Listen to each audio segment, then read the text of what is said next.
네, 오늘은 이제 사무엘상 2장 27절에서 30절 말씀까지 말씀 전하겠습니다. 여기서 이제 27절에 보니까 하나님의 사람이 이제 엘리에게 왔습니다. 그래서 이 사무엘상이나 사사기, 사무엘상, 사무엘하 또 열왕기서 이런 데에서 하나님의 사람이라는 이야기가 많이 나오거든요. 그것은 선지자를 이렇게 이야기합니다. 선지자를 그렇게 이야기하는데, 2장은 사실 이제 2장의 중점적인 핵심이 뭐냐면 엘리 가문의 악행을 중점적으로 보여줬고, 앞에. 그 다음에 이제 지금 이 후반부에서는 엘리 가문을 하나님의 심판이라는 것을 정확하게 선포하고 2장을 마무리합니다. 2장을 마무리하고요. 여기서 이제 27절에 하나님의 사람이 엘리에게 와서 그에게 이르되 여호와의 말씀이 너희 조상의 집이, 이제 여기서 너희 조상의 집이라는 것은 뭐냐면 엘리 지파 가문, 이렇게 얘기하는 거예요. 엘리 지파 가문이다. 그런데 이 엘리 지파 가문은 당연히 제사장의 집이니까 레위 지파일 것이요, 또 레위 지파 중에서도 아론의 지파에 속하는 그 집을 이야기하고 있습니다. 그러니까 지금 사실은 상당히 이 엘리 제사장을 우리가 이제 나쁘다 이렇게 볼 수 있지만, 그 가문으로 봐서는 정통 아론의 지파의 가문인 거예요. 상당히 좋은 가문이죠.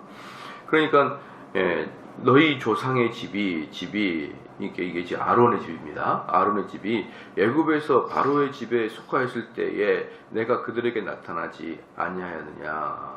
이 나온 것은 뭐냐면 너희들이 그 뼈대 자체가 아론이라고 생각해서 뭔가 고귀한 것 같지만 사실 너희들도 그 애굽에 있을 때 무언 족보가 있었냐 이 말이에요. 바로 밑에 있을 때. 그때 이 사람들이 무슨 뭡니까? 제사를 드렸나요? 어쨌나요? 아무것도, 너 다른 사람과 똑같았었다. 너희들은 다른 그 이스라엘 사람들과 똑같은 그러한 별 볼 일 없는 그런 가문의 사람이었었는데, 너희가, 하나님이 은혜로 너희를 불러주셨고, 구원시켰고, 그 중에서 특별히 레위 지파를 또 하나님의 일을 전문적으로 하도록 불러주셨고, 레위 지파에서도 또 제사장의 가문을 불러가지고 이렇게 너희를 해줬다. 그래서 28절에 그 말입니다. 이스라엘 모든 지파 중에서 내가 그를 택하여 내 제사장으로 삼아 그가 내 제단에 올라 분향하며 내 앞에 예봇을 입게 하지 아니하였느냐.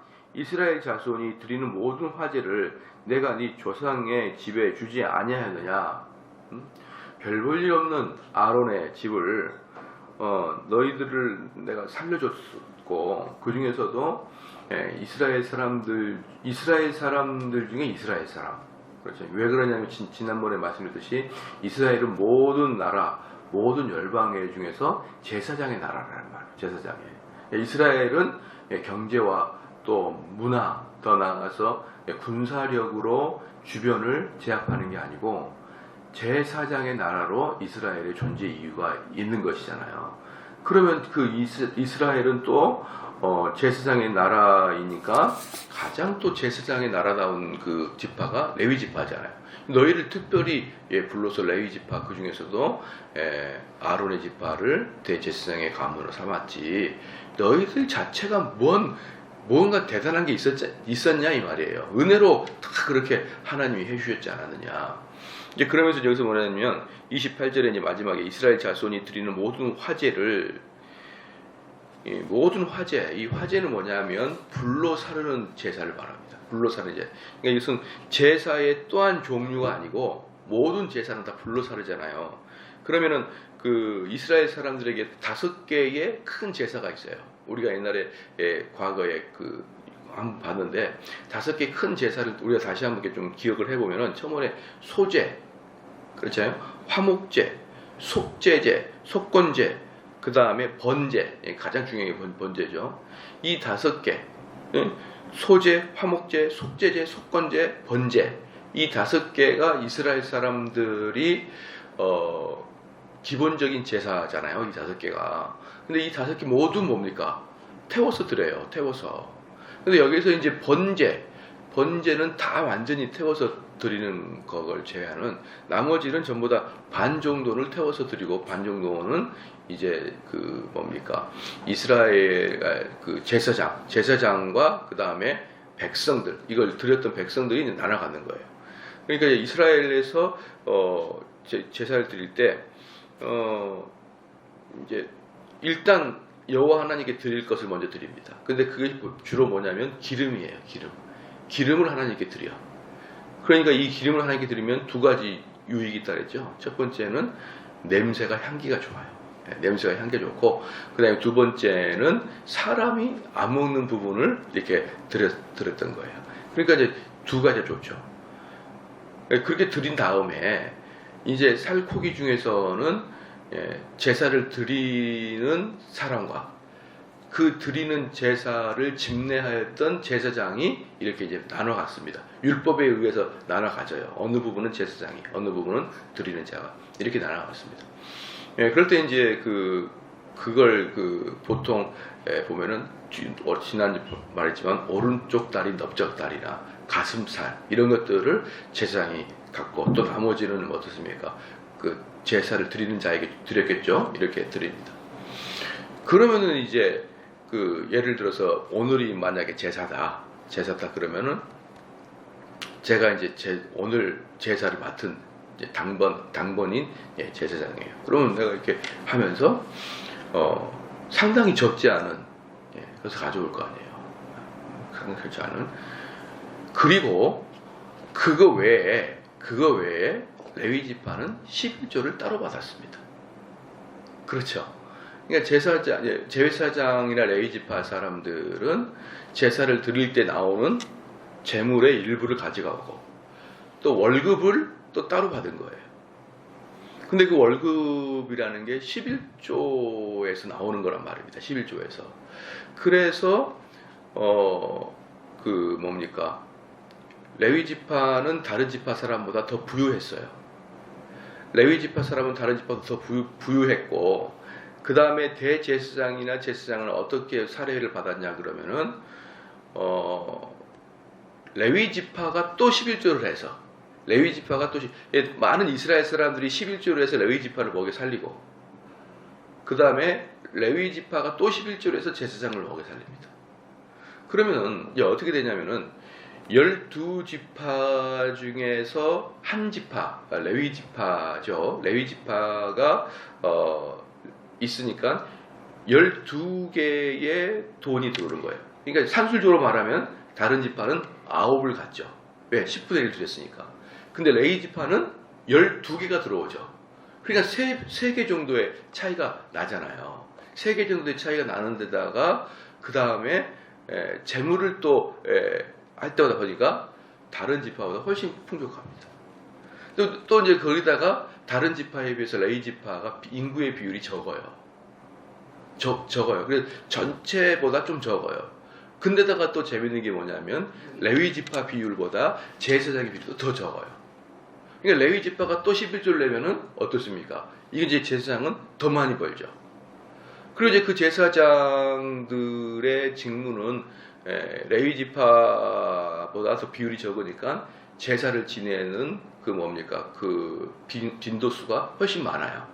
그렇기 때문에 가져가는 재물이 많습니다. 그래서 이 레위 제사장의 가문은 상당히 유복했습니다.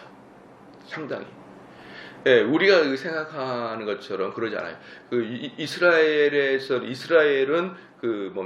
제사장의 나라이기 때문에 제사장들이 가장 부유했습니다. 가장 좋았어요. 그래서 이 제사장들이 나중에는 돈을 엄청 벌어가지고 이 제사장의 가문이 나중에 어떤 가문이 되냐면은 사두개인의 가문이 바로 이 제사장의 가문이 돼요. 그렇기 때문에 예수님이 오실 때도 어떻습니까? 이 사두개인이나 이쪽 계열은 엄청 권세자였죠. 그러니까 걔네들의 돈이 엄청나게 쌓인 거예요. 그래가지고 엄청 권세 잡고 결국은 어떻습니까? 예루살렘의 성전을 완전히 장악해가지고 여러분 기억나신지 모르겠지만 왜 환절하는 일을 전부 다 제사장들이 허락을 해줬다니까요. 제사장들이 환전하는 걸 허락해줬습니다. 근데 그게 왜 뭡니까? 거기서 비둘기도 팔고 양도 팔고 소도 팔고 돈도 환전해주고, 왜 돈을 환전해줬습니까? 로마 돈을 안 받겠다는 거예요. 로마 돈 안 받고 성전에서 사용하는 성스러운 돈을 따로 바꿔야 됩니다. 자, 그래가지고 이런 것들을 성전에서 이렇게 바꿔주는데, 이게 전부 다 뭐였냐 그러면은 좀 더 뭡니까? 실효성을 갖기 위해서 이런 것을 성전 안에서 팔았어요. 그래서 양 같은 걸 갖고 오다가 상처당하면 어때요? 제사장들 이거 안 받아 이렇게. 근데 끌고 오다가 상처 나잖아요. 그러니까 돈을 들고 와가지고 성전에 흠도 없는 티도 없는 그런 양들이나 소를 다 준비를 해놔요. 그럼 와서 그걸 사는 거거든요. 근데 문제는 뭐냐면, 그걸 성전에서 사고 팔고를 문제 삼는 게 아니라 뭐예요? 너무 지나친 이윤을 남겨 먹는 것이죠. 양 한 마리가 시장에서는 만약에 100만 원이라 그러면 흠 없는 그 양 한 마리는 1000만 원인 거예요. 그러니까 그렇게 도적같이 팔아먹는 겁니다. 또 로마 돈을 받지 않으니까 이 성전 안에서 사용되는 은으로 되는 성전세가 있거든, 성전돈. 그 돈을 너무 비싸게 받아 먹는 것이죠. 그러나 이스라엘 사람들은 거기서 제사 드리려면 울며 겨자 먹기로 거기서 다 사야 됩니다. 다 사야 되어가지고 이렇게 해야 되기 때문에 예수님이 분을 낸 것이죠. 그것은 누가 허락을 해줬다 그랬습니까? 대제사장 가문이 허락을 해주는 거예요. 그러니까 그 장사하는 모든 사람들은 그 제사장들과 음으로 양으로 전부 다 엮여 있는 것이고요.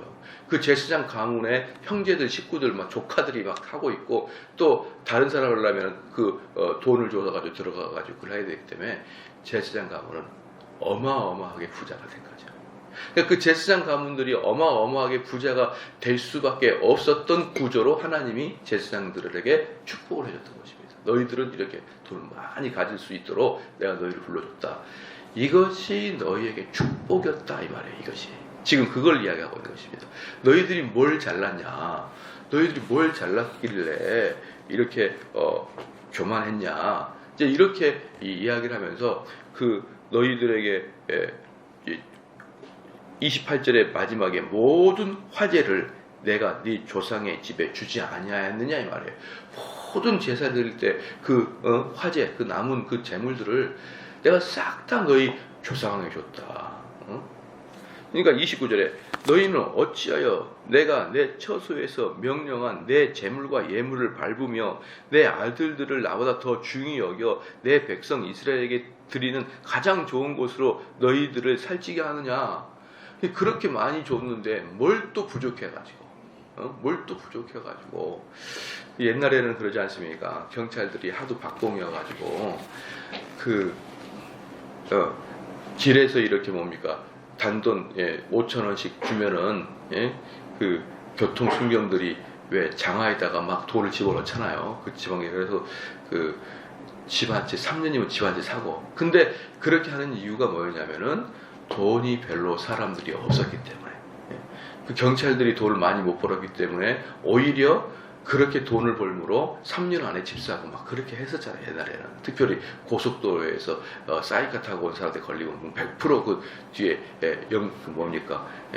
명함이나 이런 뒤에 면허증 뒤에 5,000원 넣어가지고 딱 주면, 저는 한 번도 이제 그런 시대에 저는 면허증이 없었기 때문에 80년대 당시 면허증이 없었기 때문에. 근데 지금 어때요? 그랬다가는 죽죠. 아니 무슨 요즘 경찰한테 뒤에 10,000원 줘봐야 이 10,000원이 뭐 경찰에 그때보다 훨씬 월급이 많아졌어요.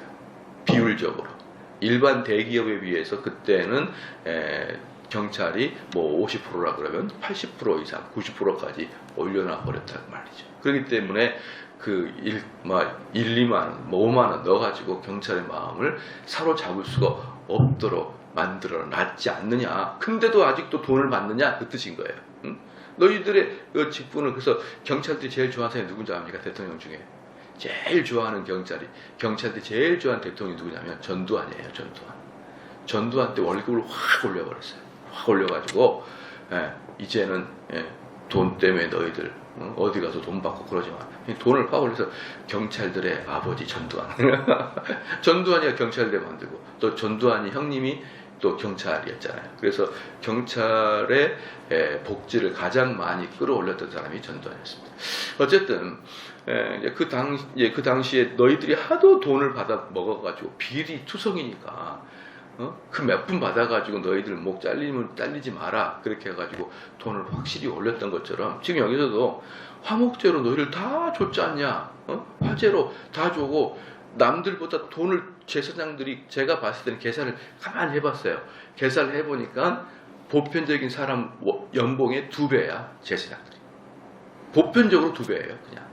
그러니까 만약에 우리 교회라 그러면은 목회자가 예를 들어 제사장이라 그러면 연봉 서열로 우리 교회 안에 10위권 안에 드는 정도로 그 정도로 많이 받았는데 또 뭐가 부족해가지고 뭐가 부족해서 또 교인들 돈을 또 뺏어가지고 또 입마이 포켓 했냐 이 말이에요. 너가 도대체 돈이 어디 부족하다고 이제 그렇게 이야기를 하는 거예요. 그래서 참 보면은 그 카리스마적으로 목회 운영하시는 분들은 참 대단하다는 생각이 들어요. 이렇게 이야기 들어보면 대단한 생각이. 어떤 일이냐면은 이런 거예요. 저기 목사님, 제가 교회에 도울 게 좀 뭐 있습니까? 그러면은 저 같은 경우는 별로 말을 잘 못하겠는데 그러면은 이런 분들이 있어요. 나 그분들의 용기를 좀 배우고 싶어요. 이렇게 5천만 원밖에 안 돼. 이렇게 해야 돼. 이런 식으로 하는데 저는 그분들한테 묻고 싶어요. 도대체 뭘 그렇게 빼잡수시냐? 그게 뭘 그렇게 하시냐? 여러분들 여기 보면은 그렇게 종교인들이 빼려고 마음 먹으면 이런 식으로 한 거예요. 여기 보면 뭐라 하냐면 29절에 너희는 어찌하여 내가 내 처소에서 명령한 내 재물과 예물을 밟으며, 이 밟으면 뭐냐면 왜 성도들의 마음을 짓밟았냐 이 말이에요. 짓밟았냐. 그 예물을 받고 그 재물을 받고 기쁨으로 하나님께 드리는 재물인데 그 재물을 다 가만히 보니까 엘리 제사장 2 아들들이 어때요? 이 불에 들어가기 전에 싹 다 돌려버려야 되는 거예요. 싹 다. 그러니까 그걸 한두 번 하는 것도 아니고 몇 번 하니까 아니까 어때요? 그 사람들이 헌금을 드리고 그 사람이 하나님께 재물을 드릴 때마다 어때요? 그 마음이 엄청나게 상처를 받는 거죠. 엄청나게 충격을 받고 엄청나게 상처를 받고 이 즐겁게 예배를 드리러 와가지고 이 제사장들 엘리 제사장의 2 아들 때문에 마음의 상처를 다 받고 하나님께 은혜를 다 잃어버리는 거예요. 은혜를. 그래서 예물을 밟으며 내 아들들을 나보다 더 중요했어요. 내 아들들을 나보다 중요했단 말이에요. 그렇게 사악한 짓을 하고 있던 아들들한테 따끔하게 충고하고 강력하게 제재를 가하지 아니하고 부드러운 말로 충고했냐 이 말이에요. 부드러운 말로. 그것은 하나님이 지금 진노하는 것보다는 너 아들을 사랑하는 마음이 더 커가지고 아들이 잘못했는데 그걸 따끔하게 처벌하지 못하는 네가 인간이냐 이 말이에요. 이번에 또 보니까 그 어디 국회의원 아들이 또 뭡니까 음주운전에가 걸렸던데 그 국회의원 언젠가는 그 아들 때문에 아무것도 못할 거예요. 벌써 2번째 걸렸습니다. 2번째. 그 나이 어린 아들이 나이도 어린데 말이에요. 19살인가 뭡니까? 이 어린 나이가 음주를 얼마나 해가지고 자기 차를 끌고 가가지고 접촉사 나가가지고 딱 들켰는데 이번이 벌써 2번째거든요. 이 아들 때문에 그 국회의원은 언젠가는 옷 벗을 거예요. 옷 벗을 겁니다. 말 잘하고 막 크게 해가지고 사람들 겁박주 뭐합니까? 자기 자식이 이러는데 자기 자식이 이래버리는데 뭘 어떻게 나가서 사람들 청문회하고 이럴 거예요. 너 아들이나 잘 가리키라 그랬죠. 그러니까 지금 엘리 제사장 아들이 그런 거 아니겠습니까? 엘리 아무리 제사장으로 잘해봐요. 자기 아들들이 가가지고 뭔 살코기 다 갈고리로 구워가지고 전부 다 자기 거 해가지고 말입니다. 돈이 얼마나 많이 벌었겠습니까? 그런 엘리 제사장 그 아들을 네가 한 번도 제대로 혼냈냐 이 말이에요. 그냥 뼈가 나긋나긋하게 그 녀석을 해고 아니면 잘라버리든지 아니면 귀향을 보내버리든지 그래가지고 혼치금을 내놔야지. 내 아들들아 소문에 듣자 하니까 네가 이차 저차 하던데 그러지 말지어다 아들들아. 이게 뭡니까 이게. 그러니까 하나님이 엄청나게 너는 나보다 아들을 더 사랑했다는 거예요. 하나님은 지금 많은 사람들이 하나님께 예배를 드리러 와가지고 속에 지금 화가 나고 상처를 받고 이런 와중에 하나님에게 이러는데 30절에 보십시오. 그러므로 이스라엘의 하나님 나 여호와가 말하노라. 내가 전에 네 집과 내 조상의 집에 내 앞에 영원히 행하리라 하였으나 이제 나 여호와가 말하노니 결단코 그렇게 하지 아니하리라. 나를 존중히 여기는 자를 내가 존중히 여기고 나를 멸시하는 자를 내가 경멸하리라. 이렇게 얘기했습니다. 자, 이제 여기서 본다 그러면은 레위 지파 중에 이 사람이 이제 엘리 가문이거든요. 엘리 가문이 누구냐면 아론의 두 아들에게는요 엘르하살과 이다말이 있습니다. 엘르하살과 이다말이 아론의 아들이에요, 둘. 그러니까 제사장 가문, 그러면 엘리하살과 이다말의 계열에서 이렇게 제사장이 나오는 거죠. 그렇죠? 쭉 나옵니다. 그러니까 거기서 어떤 기준으로 서열이 있을 거예요. 율법적으로 서열이 있을 겁니다. 그러면은 거기서 제일 장자라든지 이런 사람이 대제사장이 되는 거예요. 이 두 아들들의 계열에서 서로 비교해가지고 누가 더 그러니까 이제 이 엘르하살과 이다말이라는 이 계열에 있었고, 그런데 이 엘리 제사장은 이다말의 계열이었습니다. 이다말. 엘리 제사장은 이다말의 계열을 없애버리겠다 이 말입니다. 없애버리겠다. 그러면서 이 나중에는 결국은 엘르하살과, 여러분 혹시 기억납니까? 비느하스라고 기억나나요? 그 엘리하살의 아들이고 아론의 손자예요. 이 비느하스가 어떻게 했습니까? 여호와의 질투하심을 가지고 대꽃창이로 가가지고 그 이방 여인과 통관하고 있던 사람을 위에서 아래까지 꼬치해듯이 찍어서 죽인 사건이 있었잖아요. 그 사건을 기점으로 이 비느하스를 하나님이 살려주면서 그쪽 계열로 제사장 계열을 하나 더 줬습니다.